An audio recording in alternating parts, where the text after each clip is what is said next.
Silverpoint is the best show ever, and I will die on this hill. If there is a hill and I have to die on it, it will be this one. I feel like I have seen no one talk about the show, which for a 2022 show that was released on Hulu is insane. Now, I'm not joking when I say this is the best show. The structure from season 1 and 2 and every interconnected detail that weaves its way through the show is mind-boggling. You might be thinking I'm hyping the show way too much, which my little best friend said when I forced her in a chair and made her watch the show, but my point still stands. I can stand here all day and give you reasons why it is amazing, which I will be doing another date, but for now I will be recapping and giving my thoughts about the first episode. If you have not watched the show yet, go watch it. You will not be disappointed. But go when you finish this video. I have important things to say right now. I drew a snapshot I got from this episode, so I will be putting the time lapse on screen here and there. I really loved my art piece that came out of this. We start the episode with two girls who we learn later on is Meg and Kaz. Meg is staring creepily upon Kaz as she packs up her bag and leaves. Meg decides to wake up her group mates, Glenn and Louie, so they can go chase after Kaz in the woods. Kaz ran off.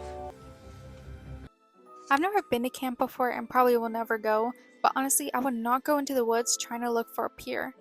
I cannot even imagine what animals I would come across facing the woods alone. I would end up next to a bear with my luck. However, creepy woods do not stop these kids from getting sort of lost in there as they look for Kaz. What if she doesn't want us to go after her? Obviously she doesn't. We then learn some animosity between the two older kids, Kaz and Louie, as apparently she punched him in the nose. Is this because she punched you in the face? Louie, what were you doing to deserve a broken nose? Not only do creepy woods not stop them, but also a literal danger keep out sign does not either.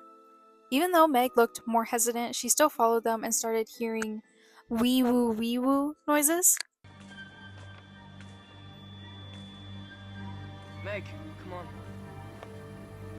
That is what I will be referring it as. I will not change it. I know they don't even sound similar. She continues to hear these wee woo noises as Kaz shows up.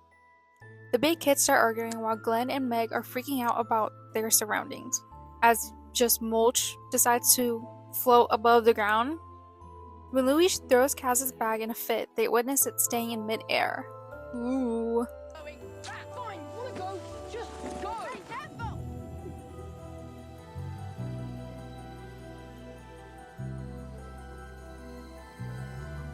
This is their first encounter with the mysterious stuff that goes on in the woods. This is why you shouldn't go into the woods, kids. You might start floating a foot off the ground. Ah, that's my snapshot right there. Keep that picture in your brain.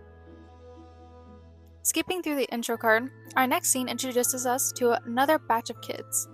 At the front of the camp, Bay is waiting for childhood friends, or so I presume, Alice and Finn. We learn that Alice and Finn are a little late to the party and get this line, Hey, watch it! Respect your elders! to not so subtly display how much older they are than the rest of the kids. Even though they never really reveal everyone's ages, I'm assuming Finn and Alice are only a year or two older, so not that crazy of a jump, y'all. Bay's mom, who's the owner of the camp, comes over and takes their phones. Because this is a lame camp, we skip back to our main kids, aka my favorite characters. Bay's dad goes on a speech about kumbaya or whatever and expresses the number one rule: campers can't go past the fence. I know you're all familiar with the rules, but what's the number one rule?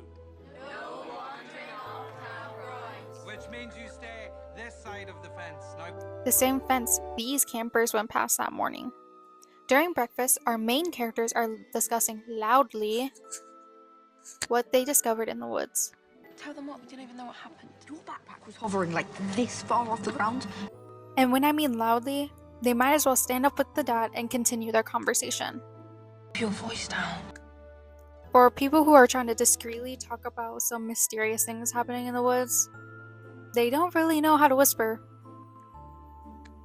During their screaming match, they play around, or juggle if you will, the idea of aliens being responsible. However, before they reveal how crazy and stupid this idea was, because of course aliens aren't real, Bay's dad interrupted and snatched Kaz away for a can I have a wee minute? wee minute. Can I have a wee minute? A wee minute. Can I have a wee minute? During their conversation, we get to learn some of Kaz's backstory, that she is a flight risk, apparently, and a foster kid.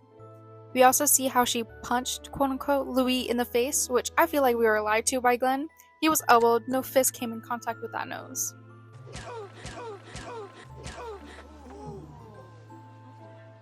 After Kaz is able to escape the dad's grasp, the kids plan their own escape plan so they can go back to the woods and mess with the alien spot area. Meg unknowingly acts as a distraction as she sits upon this pole.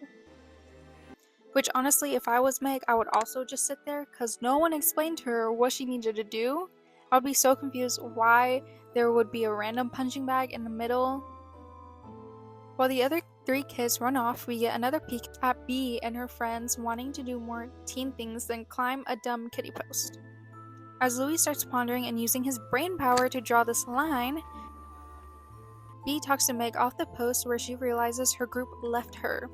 I would also be bitter because what do you mean you left me to die here? Back to the 3 kids as Kaz and Louis dig, Glenn decides to dig through Louis' bag. See, good thing I was never a camper because I would be upset if some kid had their grubby hands in my bag. Stay on my stuff! As Glenn and Louis get into spat, Meg shows up after they dig up a meadow-like rock with their shovel or spade, I guess, decides to levitate it. They conclude that since all 4 of them are together, that could be the reason it started working. Then Glenn decides the next best course of action is to jump on the metal rock. Sometimes you have to do the stupid things. This is something I've come to learn in life. My first thought wouldn't have been to try and fly this thing. What if it only floated light stuff and they ended up flat on the ground, or worse? After each kid takes a turn, Meg seems reluctant to tag along until she turns around and with no protection jumps. Meg, you don't have any padding on! Meg, wait! Meg! Meg! While Louis and Kaz have a conversation, Louis starts hearing the wee-woo noises and decides to touch the rock after telling Glenn not to touch it.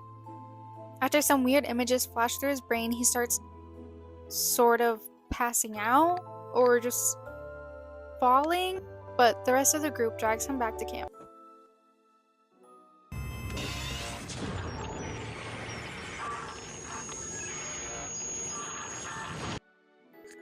In the end of the scene, it pans to a dragonfly flying around the rock when it disappears above it.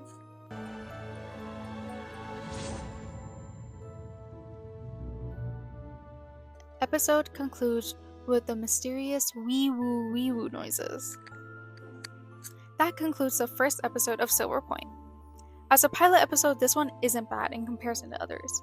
You can get a strong sense of the characters and what their values in this story are, as well as setting up the mystery in a way that makes you intrigued to find out what comes next. Now, I already finished the series and I believe this show holds up in every episode, but you guys can be the judge of that. But here's my art piece, all done.